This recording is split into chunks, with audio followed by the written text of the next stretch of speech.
এই দেখো বন্ধুরা, আজকে তো আমাদের সকালে বিশুদ্ধ সিদ্ধান্ত মতে তো আমাদের তিথি পড়েছিল 9টা 28-এ।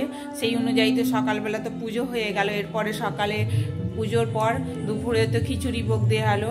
এরপর আমাদের এই সন্ধ্যের পর এবার দেখো কি কি সবজি নিয়ে এসেছে। এই সবজিগুলো দিয়ে গোটা সেদ্ধ রান্না হবে, মানে সব সবজি গোটা গোটা দেয়া হবে। এই সবজি হচ্ছে গোটা গোটা দিয়ে, সব সবজি গোটা গোটা দিয়ে সেই গোটা সেদ্ধ রান্না হবে। তো তোমাদেরকে দেখাই কি কি সবজি এনেছে। সিম গোটা, সব বেগুন দেয়া হবে, রাঙালু গোটা, আর এই যে এটা হচ্ছে পালং শাকের শীষ পালং, এইগুলো কিছুটা করেই এতটা বড় বড় করে কেটে তারপরে দেয়া হবে। আবার এই নিয়ে এসেছে এই যে পালং শাক, এগুলো দিয়ে চচ্চড়ি হবে। আরও হবে কুলের আচার, মানে কুলের চাটনি হবে।